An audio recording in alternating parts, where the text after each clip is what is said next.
శాంతి ప్రాతః మురళీ తేదీ 9 నవంబర్ 2023.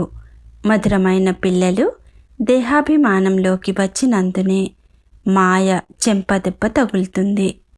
దేహీ అభిమానులుగా ఉంటే తండ్రి ఇచ్చే ప్రతి శ్రీమతాన్ని పాలన చేయగలరు. ప్రశ్న: తండ్రి వద్ద 2 రకాల పురుషార్థి పిల్లలున్నారు. వారు ఎవరు? జవాబు: మొదటి రకము పిల్లలు తండ్రి నుండి వారసత్వము తీసుకునేందుకు పూర్తి పురుషార్థం చేస్తారు. ప్రతి అడుగులో తండ్రి సలహాను తీసుకుంటారు. రెండవ రకము వారు తండ్రికి విడాకులిచ్చే పురుషార్థము చేస్తారు. కొందరు దుఃఖము నుండి విడుదల అయ్యేందుకు తండ్రిని చాలా స్మృతి చేస్తారు. కొందరు మళ్ళీ దుఃఖాలలో చిక్కుకోవాలని అనుకుంటారు. ఇది కూడా విచిత్రమే కదా. పాట: సభలో దీపం వెలిగింది, మహఫిల్ మే జల్ ఉఠీ షమా. ఓం శాంతి. ఈ పాటను పిల్లలు చాలాసార్లు విన్నారు. కొత్త పిల్లలు మళ్ళీ కొత్తగా వింటారు. తండ్రి ఎప్పుడు వస్తారో అప్పుడు తమ పరిచయాన్ని తామే ఇస్తారు. పిల్లలైన మీకు తండ్రి పరిచయము లభించింది. ఇప్పుడు మనము బేహద్ మాతపితల సంతానమైనామని తెలుసుకున్నారు. తప్పకుండా మనుష్య సృష్టికి రచయితలు మాతాపితలే. కానీ మాయా మానవుల బుద్ధిని పూర్తిగా చంపేసింది. ఇంత సహజమైన విషయం బుద్ధిలో కూర్చోదు. మాకు భగవంతుడే జన్మనిచ్చారని అందరూ అంటారు. మరి వారు తప్పకుండా అందరికీ మాతపితలే అవుతారు కదా. భక్తి మార్గంలో స్మృతి కూడా చేస్తారు. ప్రతి ధర్మము వారు తప్పకుండా గాడ్ ఫాదర్ను స్మృతి చేస్తారు. భక్తులు స్వయం భగవంతుడు అవ్వలేరు. భక్తులు భగవంతుని కొరకు సాధన చేస్తున్నారు. గాడ్ ఫాదర్ అయితే తప్పకుండా అందరికీ ఒక్కరే ఉంటారు. అనగా సర్వాత్మలకు తండ్రి ఒక్కరే. అందరి శరీరాలకు తండ్రి ఒక్కరే ఉండేందుకు సాధ్యం లేదు. వారు అనేక మంది తండ్రులుంటారు. వారు దేహధారి తండ్రులు అయినా ఓ ఈశ్వరా అని స్మృతి చేస్తారు. తండ్రి కూర్చొని అర్థం చేయిస్తున్నారు. మానవులు తెలివిహీనులుగా ఉన్నారు. వారు తండ్రి పరిచయాన్నే మర్చిపోతారు. స్వర్గ రచయిత తప్పకుండా ఒక్క తండ్రేనని పిల్లలైనా మీకు తెలుసు. ఇది కలియుగము. కలియుగము తప్పకుండా వినాశనమవుతుంది. ప్రాయలోపము అను అక్షరము ప్రతి విషయంలోనూ వస్తుంది. సత్యయుగం ఇప్పుడు ప్రాయలోపమయ్యిందని పిల్లలకు తెలుసు. మంచిది. సత్యయుగము ప్రాయలోపమవుతుందని, త్రేతాయుగం వస్తుందని సత్యయుగంలో ఉన్న వారికి తెలుస్తుందా అనే ప్రశ్న వారికి ఉత్పన్నమవుతుంది. లేదు, అక్కడ వారికి ఈ జ్ఞానమే అవసరం లేదు. సృష్టి చక్రము ఎలా తిరుగుతూ ఉంది? మన పారలౌకిక తండ్రి ఎవరు? ఈ విషయాలు ఎవరి బుద్ధిలోనూ లేవు. ఈ విషయాలు పిల్లలైన మీకు మాత్రమే తెలుసు. మీరు తల్లి తండ్రి, మేము మీ పిల్లలము అని పాడతారు. కానీ వారికేమీ తెలియదు. ఇలా పాడినా పాడనట్లే అవుతుంది. తండ్రిని మర్చిపోయారు కనుక అనాథలుగా అయిపోయారు. తండ్రి ప్రతి విషయాన్ని అర్థము చేయిస్తారు. అడుగడుగున నా శ్రీమతమును అనుసరించండి, లేదంటే మాయ ఏదో సమయంలో పెద్దగా మోసం చేస్తుంది. మాయ ఉన్నదే మోసం చేసేందుకు. మాయ నుండి ముక్తులుగా చేయడం తండ్రి పనే. దుఃఖమిచ్చేవాడు రావణుడు, తండ్రి సుఖమునిచ్చేవారు. ఈ మాటలను మానవులు అర్థం చేసుకోలేరు. వారు సుఖము దుఃఖము రెండూ భగవంతుడే ఇస్తారని భావిస్తారు. తండ్రి అర్థం చేయిస్తున్నారు. మానవులు దుఃఖితులుగా అయ్యేందుకు వివాహాలలో ఎంత ఖర్చు చేస్తారు? అక్కడ పవిత్రులుగా ఉన్న వారిని అపవిత్రులుగా చేసే పురుషార్థము చేయబడుతుంది. ఇది కూడా పిల్లలైన మీరు మాత్రమే అర్థం చేసుకోగలరు. కానీ ప్రపంచము వారు అర్థం చేసుకోరు. ఈ విషయ సాగరంలో మునిగేందుకు ఎన్నో వేడుకలు చేస్తారు. సత్యయుగంలో ఈ విషయము ఉండదని వారికి తెలియదు. అది క్షీరసాగరము. దీనిని విషయసాగరమని అంటారు. అది సంపూర్ణ నిర్వికారి ప్రపంచము. భలే త్రేతాయుగంలో 2 కళలు తగ్గిపోతాయి. అయినా దానిని నిర్వికారి ప్రపంచమని అంటారు. అక్కడ వికారాలు ఉండవు. ఎందుకంటే రావణ రాజ్యము ద్వాపర యుగము నుండే మొదలవుతుంది. 2 సగం సగం ఉంటాయి కదా. జ్ఞానసాగరము మరియు అజ్ఞాన సాగరము. అజ్ఞాన సాగరం కూడా ఉంది కదా. మనుష్యులు ఎంత అజ్ఞానులు. వారికి తండ్రి కూడా తెలియదు. ఇలా చేసినట్లయితే భగవంతుడు లభిస్తారని కేవలం చెప్తూ ఉంటారు. కానీ నిజానికి ఏమీ లభించదు. తల కొట్టుకుంటూ దుఃఖీలుగా అనాథలుగా అయిపోతారు. అప్పుడే నాథుడనైన నేను వస్తానని బాబా అంటున్నారు. నిధనులైన పిల్లలను మాయా కొండ చిలువ తినేసింది. మాయ చాలా ప్రబలమైనదని తండ్రి అర్థం చేయిస్తారు. చాలామంది మోసపోతారు. కొంతమందికి కామ చెంపదెబ్బ, కొంతమందికి మోహపు చెంపదెబ్బ తగులుతుంది. దేహాభిమానంలోకి వచ్చిన కారణంగానే చెంపదెబ్బ పడుతుంది. ఆత్మాభిమానులుగా అవ్వడంలోనే శ్రమ ఉంది. అందువల్లనే తండ్రి మాటి మాటికి మన్మనాభవ అని గమనమిప్పిస్తున్నారు. తండ్రిని స్మృతి చేయకుంటే మాయ చెంపదెబ్బ వేస్తుంది. అందువలన నిరంతరం తండ్రిని స్మృతి చేసే అభ్యాసం చేయండి. లేదంటే మాయ ఉల్టా కర్మలను చేయిస్తుంది. పిల్లలైన మీకు సత్యమేదో అసత్యమేదో నిర్ణయించుకునే బుద్ధి అయితే లభించింది. ఎక్కడ తికమక పడుతున్నా తండ్రిని అడగండి. టెలిగ్రామ్ ద్వారా, పత్రము ద్వారా లేక ఫోన్ ద్వారానైనా అడగవచ్చు. ఉదయాన్నే అయితే ఫోన్ వెంటనే లభిస్తుంది. ఎందుకంటే ఆ సమయంలో పిల్లలైన మీరు తప్ప మిగిలిన వారందరూ నిద్రలో ఉంటారు. కావున మీరు ఫోన్ ద్వారా అడగవచ్చు. రోజు రోజుకి ఫోను శబ్దాలు మొదలైనవి కూడా బాగవుతూ ఉంటాయి. అయితే ప్రభుత్వం పేదది కనుక ఖర్చు కూడా అలాగే చేస్తారు.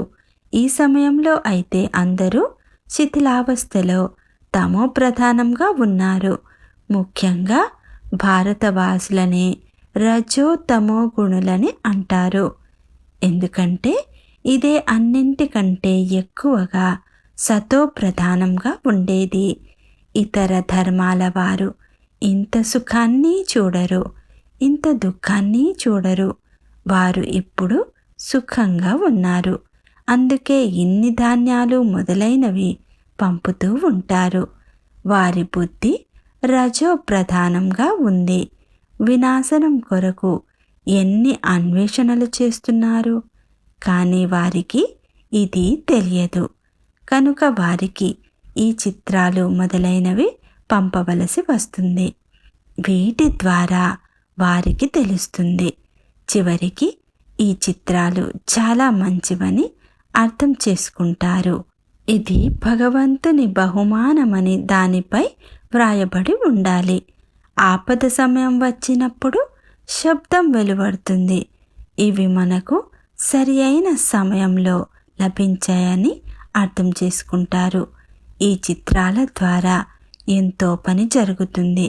పాపం వారికి తండ్రిని గురించి తెలియనే తెలియదు. ఆ తండ్రి ఒక్కరే సుఖదాత. అందరూ వారినే స్మృతి చేస్తారు. చిత్రాల ద్వారా చాలా బాగా అర్థం చేసుకోవచ్చు. ఇప్పుడు మీకు 3 అడుగుల నేల కూడా లభించదు. తరువాత ఈ పూర్తి విశ్వానికే అధిపతులుగా అయిపోతారు. విదేశాలలో కూడా ఈ చిత్రాలు చాలా సేవ చేస్తాయి. ఈ చిత్రాలకు పిల్లలు అంత మహత్వమునివ్వడం లేదు. ఖర్చు అవ్వనే అవుతుంది. ఆ ప్రభుత్వం వారికి రాజధాని స్థాపన చేసేందుకు కోట్ల రూపాయలు ఖర్చు అయి ఉండవచ్చు. లక్షల మంది మరణించారు. ఇక్కడైతే మరణించే మాటే లేదు. శ్రీమతానుసారము పూర్తిగా పురుషార్థం చేసినప్పుడే శ్రేష్ఠ పదవిని పొందుతారు. లేకుంటే చివరిలో శిక్షలు అనుభవించినప్పుడు చాలా పశ్చాత్తాపపడతారు. వీరు తండ్రే కాక ధర్మరాజు కూడా. తండ్రి చెప్తున్నారు, నేను ఈ పతిత ప్రపంచంలోనికి వచ్చి పిల్లలకు 21 జన్మలకు స్వరాజ్యమునిస్తాను. ఒకవేళ మళ్ళీ ఏదైనా వినాశకారి కర్తవ్యాలను చేసినట్లయితే పూర్తి శిక్షలను అనుభవిస్తారు. ఏమవుతుందో చూస్తాములే. మరుసటి జన్మను గురించి ఎవరు కూర్చొని ఆలోచిస్తారని కొంతమంది అంటారు. మనుష్యులు దాన పుణ్యాలు కూడా మరుసటి జన్మ కొరకు చేస్తారు. మీరిప్పుడు ఏం చేస్తున్నారో అది 21 జన్మల కొరకు. వారు ఏమి చేసినా అది అల్పకాలానికే చేస్తారు. వారు ఏమి చేసినా ప్రతిఫలము వారికి నరకంలోనే లభిస్తుంది. పిల్లలైన మీకైతే ప్రతిఫలము స్వర్గంలో లభిస్తుంది. రాత్రికి పగలుకి ఉన్నంత వ్యత్యాసం ఉంది. మీరు స్వర్గంలో 21 జన్మల కొరకు ప్రాలబ్ధము పొందుతారు. ప్రతి విషయంలో శ్రీమతమును అనుసరిస్తే నావ తీరము చేరుకుంటుంది. తండ్రి చెప్తున్నారు, పిల్లలైన మిమ్ములను నా నయనాలపై కూర్చోపెట్టుకుని చాలా సుఖంగా తీసుకువెళ్తాను. మీరు చాలా దుఃఖము అనుభవించారు. ఇప్పుడు బాబా అంటున్నారు, నన్ను ఒక్కరినే తలంపు చేయండి. మీరు అశరీరీగా వచ్చారు. ఇక్కడ పాత్రను అభినయించారు. ఇప్పుడు మళ్ళీ తిరిగి ఇంటికి వెళ్ళాలి. ఇది మీ అవినాశీ పాత్ర. ఈ విషయాలను ఏ విజ్ఞానవేత్తలు అర్థం చేసుకోలేరు. ఆత్మ చాలా చిన్న నక్షత్రము. ఇందులో సదాకాలానికి అవినాశీ పాత్ర నిండి ఉంది. ఇది ఎప్పటికీ సమాప్తమవ్వదు. నేను రచయితనే కాక పాత్రధారిని కూడా అని తండ్రి చెప్తున్నారు. నేను కల్పకల్పము పాత్రను అభినయించేందుకు వస్తానని తండ్రి చెప్తున్నారు. పరమాత్ముడు మనసు బుద్ధి సహితంగా చైతన్య జ్ఞానసాగరులని అంటారు. కానీ వారు ఎలా ఉంటారో ఎవ్వరికీ తెలియదు. తండ్రి చెప్తున్నారు, ఎలాగైతే ఆత్మలైన మీరు నక్షత్ర సమానంగా ఉన్నారో అలా నేను కూడా నక్షత్ర సమానంగా ఉన్నాను. పిల్లలైన మీరు భక్తి మార్గంలో కూడా దుఃఖితులుగా ఉన్న కారణంగా నన్ను స్మృతి చేస్తారు. అందువలన నేను వచ్చి పిల్లలైన మిమ్ములను జతలో తీసుకువెళ్తాను. బాబా చెప్తున్నారు, నేను మార్గదర్శకుడను కూడా. పరమాత్మనైన నేను ఆత్మలైన మిమ్ములను జతలో తీసుకువెళ్తాను. ఆత్మ దోమ కంటే చిన్నదిగా ఉంటుంది. పిల్లలైన మీకు ఈ తెలివి కూడా ఇప్పుడే లభిస్తుంది. తండ్రి ఎంత బాగా అర్థం చేయిస్తున్నారు. నేను మిమ్ములను విశ్వానికి అధిపతులుగా తయారు చేస్తాను. దివ్య దృష్టి అను తాళం చెవిని నా వద్దనే ఉంచుకుంటాను. దీనిని ఎవ్వరికీ ఇవ్వను. ఇది భక్తి మార్గంలో నాకే పనికి వస్తుందని తండ్రి అంటున్నారు. నేను మిమ్ములను పావనంగా పూజ్యులుగా తయారు చేస్తాను. మాయా పతితులుగా పూజారులుగా చేస్తుంది. బాబా అర్థం చేయించేందుకు చాలానే అర్థం చేయిస్తారు. కానీ దీనిని బుద్ధివంతులు మాత్రమే అర్థం చేసుకుంటారు. ఈ టేప్ మిషన్ చాలా బాగుంది. పిల్లలు మురళిని తప్పకుండా వినాలి. మీరు చాలా అపురూపమైన పిల్లలు. బాబాకు బంధనంలో ఉండే గోపికల పైన చాలా దయ కలుగుతుంది. బాబా మురళి విని వారు చాలా సంతోషిస్తారు. పిల్లల ఖుషీ కొరకు ఏమైనా చేయాలి. బాబాకైతే రాత్రింబవళ్ళు పల్లెలో ఉండే గోపికల గురించిన ఆలోచనే ఉంటుంది. ఏమి యుక్తి రచించాలి? పిల్లలను దుఃఖము నుండి ఎలా విడిపించాలి అని బాబాకు నిద్ర కూడా పారిపోతుంది. కొంతమంది పిల్లలైతే మళ్ళీ దుఃఖంలో చిక్కుకునేందుకు ఏర్పాట్లు కూడా చేసుకుంటారు. కొంతమంది ఆస్తి తీసుకునేందుకు పురుషార్థం చేస్తారు. కొంతమంది విడాకులు ఇచ్చేందుకు కూడా పురుషార్థం చేస్తారు. ఈ రోజుల్లో ప్రపంచమైతే చాలా చెడిపోయింది. కొంతమంది పిల్లలైతే తండ్రిని చంపేందుకు కూడా వెనుకాడరు.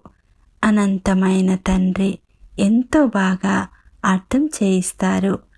తండ్రి చెప్తున్నారు, నేను పిల్లలైన మీకు ఎప్పుడూ దుఃఖీలు కానంత ధనం ఇస్తాను.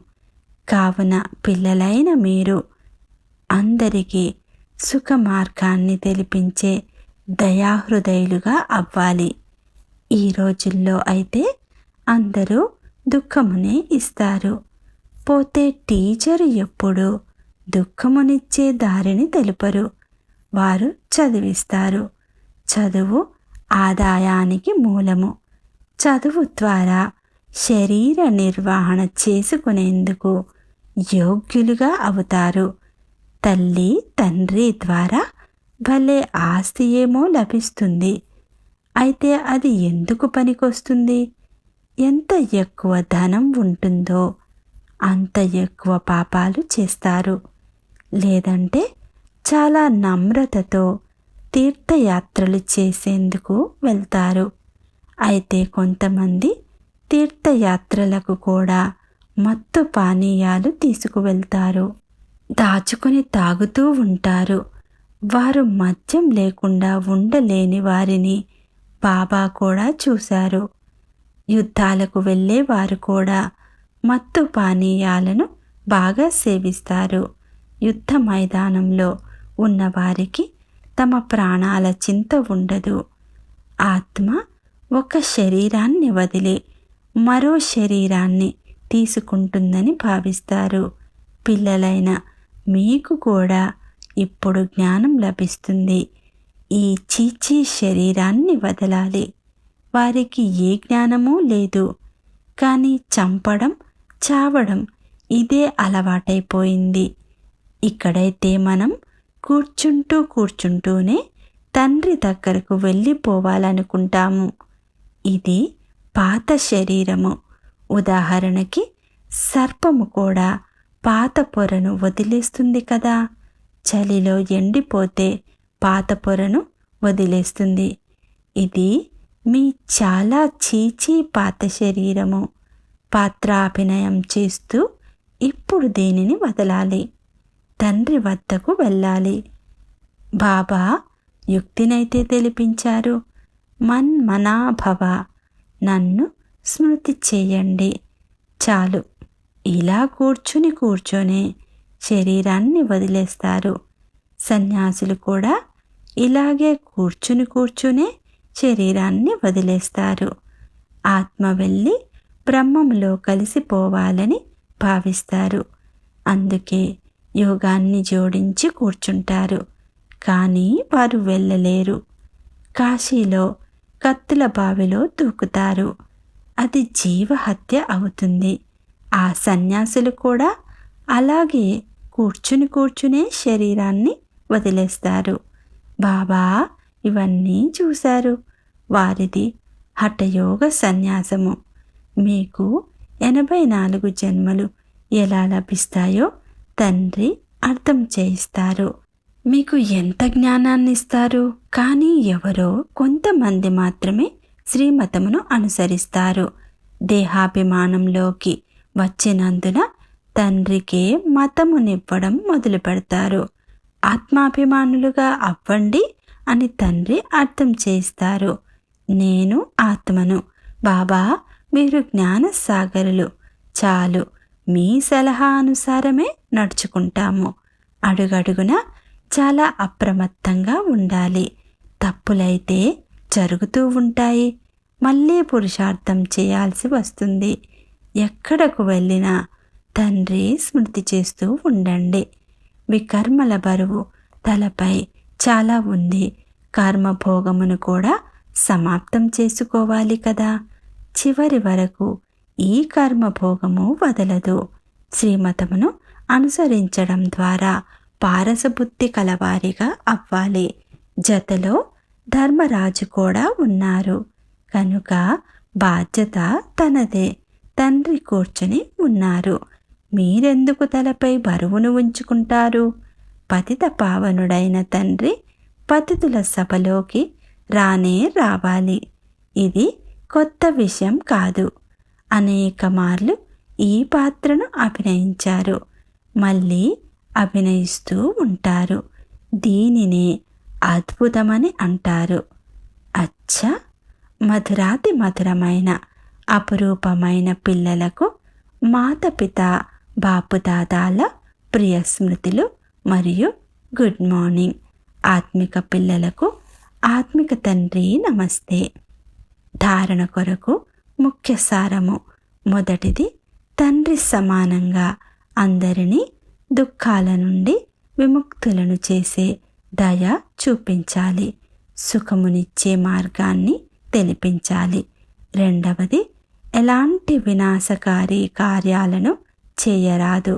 శ్రీమతమును అనుసరించి 21 జన్మలకు మీ ప్రాలబ్ధాన్ని తయారు చేసుకోవాలి. అడుగడుగున అప్రమత్తంగా నడుచుకోవాలి.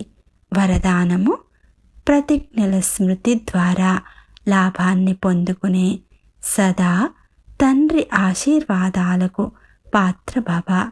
ఏవైతే ప్రతిజ్ఞలు మనసుతో మాటలతో లేక వ్రాసి చేస్తారో వాటిని స్మృతిలో ఉంచుకుంటే ప్రతిజ్ఞల యొక్క పూర్తి లాభాన్ని పొందగలరు. ఎన్నిసార్లు ప్రతిజ్ఞలు చేశాను, ఎంత మాత్రము వాటిని నిభాయించాను అని చెక్ చేసుకోండి. వాయిదా మరియు ఫాయిదా, ప్రతిజ్ఞ మరియు లాభము, ఈ రెండింటి బ్యాలెన్స్ ఉంటే వరదాత అయిన తండ్రి ద్వారా ఆశీర్వాదాలు లభిస్తూ ఉంటాయి. సంకల్పాలు ఎంత శ్రేష్టంగా చేస్తారో కర్మలు కూడా అంత శ్రేష్టంగా ఉంటే సఫలతామూర్తులుగా అయిపోతారు. స్లోగన్, తండ్రి మాత్రమే కనిపించేంతగా స్వయాన్ని దివ్య దర్పణంగా చేసుకుంటే అప్పుడు సత్యమైన సేవ అని అంటారు. ఓం శాంతి.